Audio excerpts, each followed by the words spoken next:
everyone, welcome back to the Crossroads. This week we're looking at some Delta acoustic blues. Now I don't know about you, but when I started the blues I was doing this. And then, you know, I would go and watch one of my heroes play and they were doing something like this.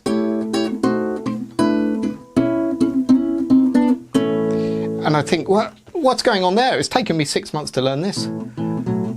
Well, now these are called static chords, you know, where you've got in the blues, you know, 4 bars of A7, so you might do this.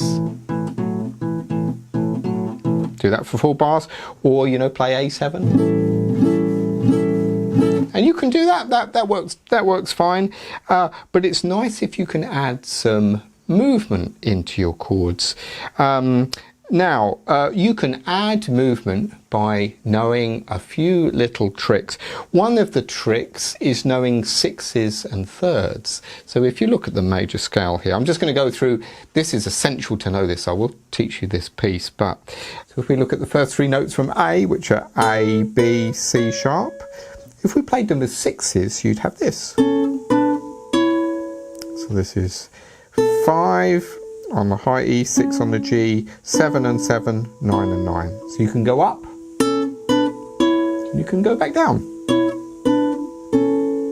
Now for thirds, let's do this in the G, on the G string. I'm playing the same notes, A, B, C sharp, but this time the shapes are going to be,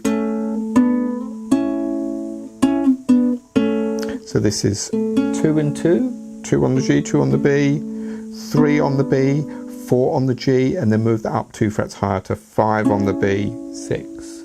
So here is thirds. A, B, C sharp, here is sixes. So you could have something like this. Now, the last thing I did there is I went chromatically down with that kind of second shape, and that's created some movement in your chord there. So instead of just so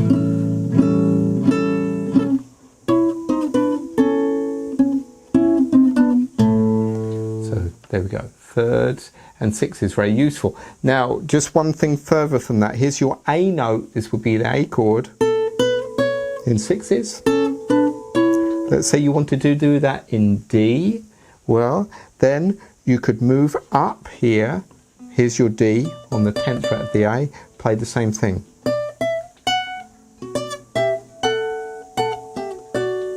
Back to A. How about for the E? Well, look for your E note, it's getting a bit high here on these acoustic guitars with the cutaway, so if I play it here, E, F sharp, G sharp, same shapes, but this time it's on the B and the D strings. That would be your E chord. So you could go through a whole 12 bars with that, with the E,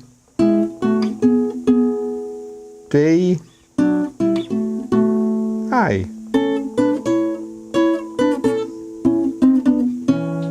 See how I created some movement there just using thirds and sixes rather than doing that. So these are little tricks that you can use. So let me go through the piece now and I'll explain what I'm doing and what I was thinking when I made it up. Okay, so first chord, really what I'm doing is this. Now you could do that, it's a little bit boring, so what I did was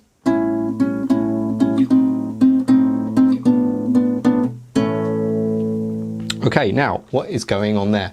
You can look at this a couple of different ways. You could think of this as an A7 chord, but I'm just playing the 5, 6, 5 on the D, G and B strings, moving it down with playing an open A string. And then I go to the A there at the end. So that's one way you could look at it. But another trick is in the blues, you can go from the 7th of the chord, the flat 7, which in this case is a G, and a very classic move you can do is the flat 7 going to the 5th. And you often hear this. So you could either look at this like I'm doing this,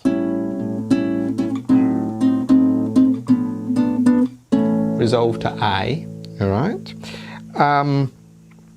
Or you could think of it as the 7th going down. So that's the first bit.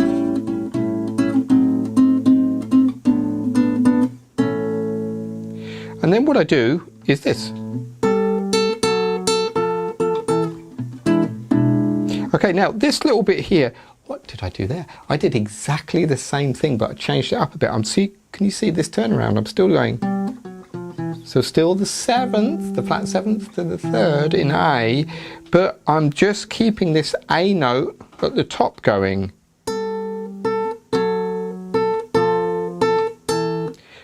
Now, that example at the beginning I played, I said I was just going. So this is all the A chord. And here's E7, this voicing of E7 here. But what I do just at the end is I just move my 3rd finger from the 7th fret of the A to the 7th fret of the E. Why do I do that? That's a B note, that's the 5th of E. You could do this. That's a cliche move, isn't it? But I just thought, maybe I'll do something different this time.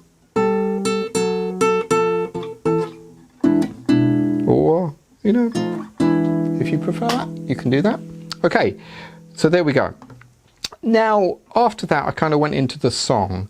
And here, this time, I'm doing a variation of A7.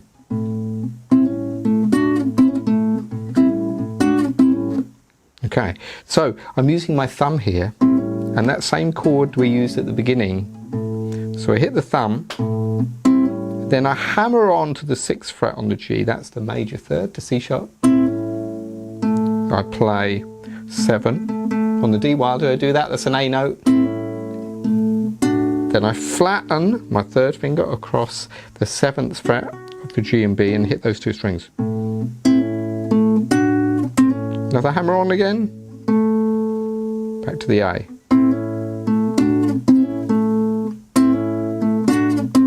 And then I do a little chord thing. Why do I do that? This is a variation of an A7 chord. This is an A9 chord. So you can use this instead of, you can use that. But a common move is you just go 1 fret higher. So this is the A9 chord is 4, 5, 4, 5. Right? So that sounds all right.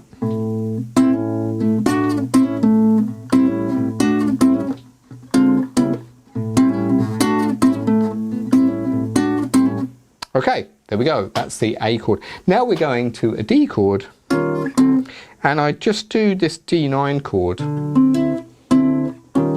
But what I'm doing there is 1 step higher again.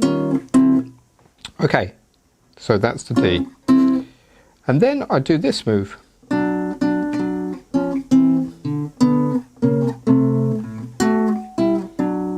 That sounds pretty maybe confusing, but let me explain it. I'm just using these 6 ideas. So what I did there was, here's your D. So you do need to know your notes for this, by the way. So now, at the beginning we did it in A, didn't we? Here's D. But this time what I'm doing is I'm going backwards. So I'm taking that shape, moving back down. So I'm going down the scale this time. Then I hit an open D.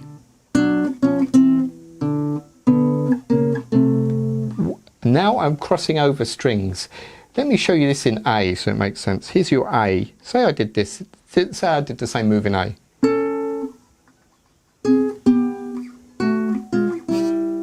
So this is the same thing in D. But because I run out of room, I've just switched to the G and the A strings. So this is 4 and 5, move that down to the 2nd fret. So that bit.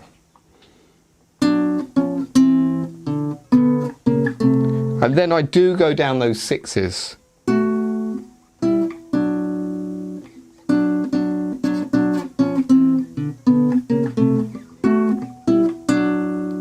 So that's all D. That's just a replacement for. So you could play the D, but can you see you've created some movement there? So, you know, it's quite interesting. So.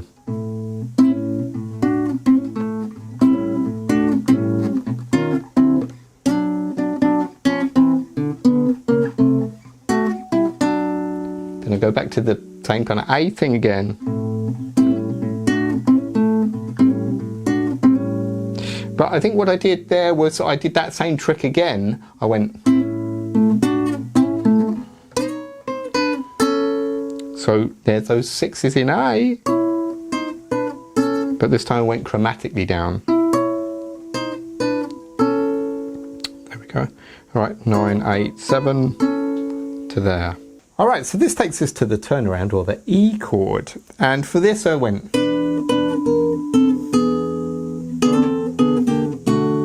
So I'm playing over the E going to the D. Now, do you remember this thing we did at the beginning where we went from the flat 7th, the G in A, to the 5th, the E, all right? I'm doing the same thing here in E, but I've just flipped it around a little bit. Here's the 7th of E, the D, to the 5th of E, all right, which is a B, so this is the E chord. Same move I did here for the A. So now what I'm doing is a little trick where I'm going from the 5th of E on the top string to the 3rd. And if you play those two together, it sounds really good. So it's not really, you know, a 6 or a 3rd. I'm just playing this cliche line, 7th to the 5th, and then the 5th of E going to the 3rd at the same time, and I'm just adding that low E string in there. Now when we go to the D, because we're very close now, I'm going to do the same move, but from the 5th of D is an A, so I'm going to do the same thing there, all right, but this time I've got the open D.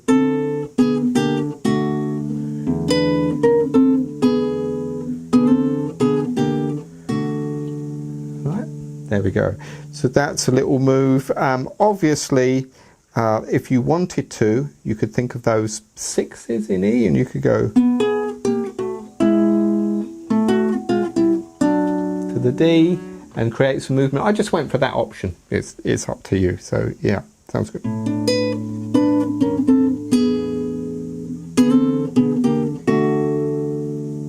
Now at the end I do a little turnaround. This is really the same thing, another variation of this back in A, but I'm doing this.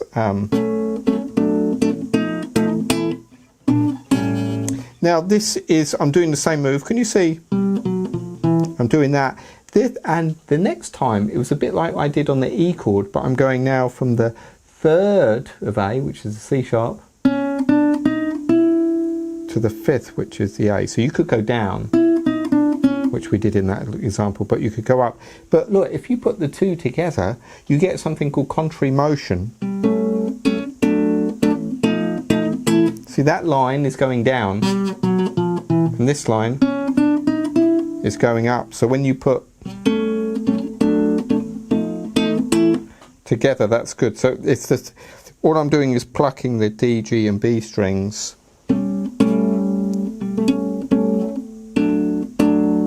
and then this line is going down while that top line is going up.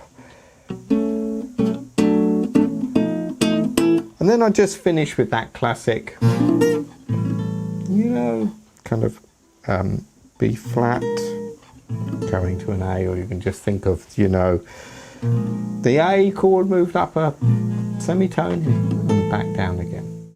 All right, so let's recap. Let's see if we can put all that together for you. So 3, 4.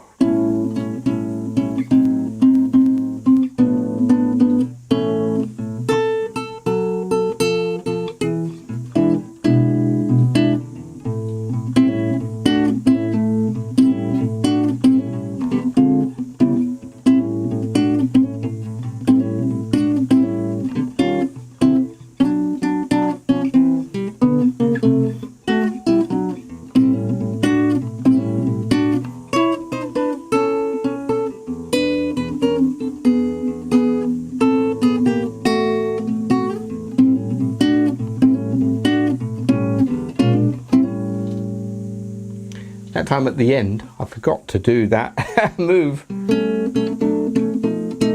I just finished that way. But it just goes to show when you're improvising, you can do what you want, you know, the audience doesn't know what you're doing, you know. So there we go. Have some fun with that.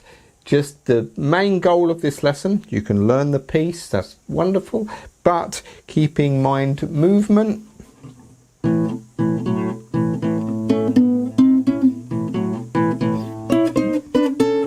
So you can use that movement to help you create some interesting things. People say, what are you doing? You're moving all up there. But if you know the secrets, it's a lot easier. Thanks so much for watching. See you next week at the Crossroads.